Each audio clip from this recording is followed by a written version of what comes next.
To make matters worse, in 1937, the Haganah, which was the underground militia of the labor Zionists, who were the dominant element in the World Zionist Organization, sent a guy by the name of Feivel Polkus to Berlin to negotiate over the Haravara with the Nazis. And and as it happened, the Nazi who was assigned to negotiate with him was Adolf Eichmann, okay, who later transports millions of Jews to their death. Yeah, of course. I mean, he is Mr. Holocaust, so to speak. Okay, but at any rate, what happened was that Polkus invited Eichmann to Palestine to visit Zionist kibbutzes, etc., etc. So he gets to Palestine. He's there for a day when the British realize, who is this guy, you know? And they kick him out, okay? So he and Polkus go to Cairo. And again, they start negotiating. Now, what Polkus told him was, look, if you make the Haravara transfer agreement even more favorable to us, I'll spy for you. I'll try to locate oil in the Middle East for you. Now, we know this because Eichmann, being a good German bureaucrat, he wrote it up. And after World War II, the Americans, when they captured Germany, found the documents. Now, there's a lovely detail. This is fantastic, but I want to move along. Isn't there a medal in there somewhere? Yes. In fact, well, the medal is from a slightly earlier period. Eichmann worked for a guy, the SS had a specific, quote, Jewish office. In other words, an office that specialized in messing over the Jews, okay? And the guy in charge of it was a guy named Baron Itzelde von Mildenstein, all right? So in 1933, the Zionists invited von Mildenstein to Palestine, and he was there as their guest for about 6 months, and then he went back to Germany and wrote up his visit in Der Angriff, which was the SS, the leading SS propaganda journal, and they actually made a medal about the size of a silver dollar with a swastika on one side and a Star of David on the other, yeah, okay, as a commemoration of von Mildenstein's visit to Palestine. Now, Eichmann, as I say, he went to Palestine in 1937.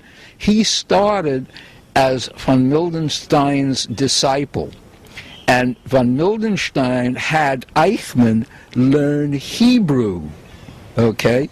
Now, whenever I tell that to Jews, most of them burst out laughing, because the one thing about Judaism that is least popular among Jews is having to learn Hebrew. You understand? So the idea of Eichmann, Adolf Eichmann, studying Hebrew sounds like a joke, you know, except that it was real. I mean, we have some stunning stuff here, breaking the boycott against Hitler, bringing von Mildenstein, bringing Eichmann. Want to talk now about Hitler's buddy, Mussolini. Okay. What kind of relations did some Zionists have with him? Right. Okay, now, Mussolini, his image was that he wanted to recreate the Roman Empire, okay, in the Mediterranean. So he saw Britain as a rival, because, you know, Britain ran Britain and France as his rivals, because they had Palestine, the British had Palestine and Egypt, the French had Syria and Lebanon, and Algeria, Tunisia, Morocco, etc. So, you know, he became their enemy, all right? Now, as I said before, when Jabotinsky, the founder of Zionist revisionism, he wanted the Zionists to demand that the British revise their policy, and the World Zionist Organization wouldn't do it. So he decided to go looking for another mandatory to take over from Britain in Palestine. All right. Well, who was the only one who could even possibly do that was Mussolini in Italy. Okay. Now, Jabotinsky's first attitude.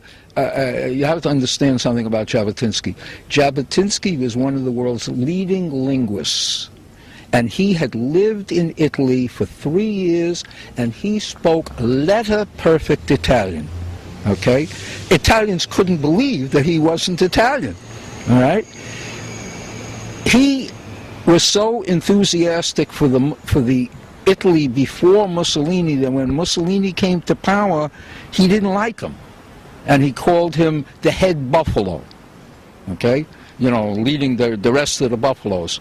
But he needed somebody to replace the British who were getting soft on the Arabs, all right? So he became more and more pro-Italian, and finally, in 1935, Mussolini invited Jabotinsky's youth group called Betar, and had cadets from Betar trained at Mussolini's Naval Academy. Okay, that's the equivalent of Annapolis in the United States, all right?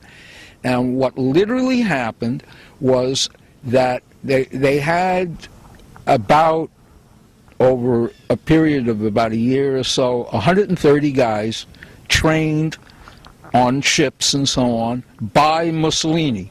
And they literally, Mussolini came, when they opened up their squadron at his academy, he came, as a sign of, his friendship, etc., and they wrote it up, and their report on their squadron at Civitavecchia is in the book. And who is the political heirs in modern Israel to Jabotinsky's people? Literally, Binyamin, that's the Hebrew for Benjamin, Bibi Netanyahu. His father, Netanyahu's father, was Vladimir Jabotinsky's secretary. Okay, so in other words, this ain't no secret. He can't say I didn't know. Okay.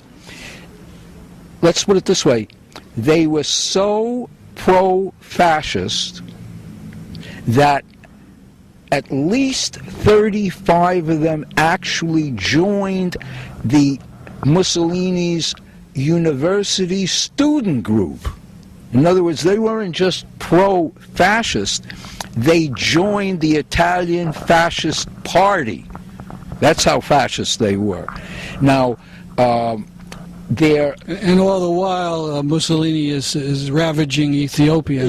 Now, while the war was going on in Ethiopia, the Zionist revisionist movement, that's Netanyahu's father's movement, I'm emphasizing this now, they marched in parades, they collected tin cans to be used, when I say tin, I mean, metal cans to be used during the war. This sounds strange to us, but the same thing went on in America during World War II. I mean, I remember collecting cans as a kid for the American government during World War II, And these guys were collecting for the other side. They were collecting for Mussolini, yeah. And they marched in his victory parades.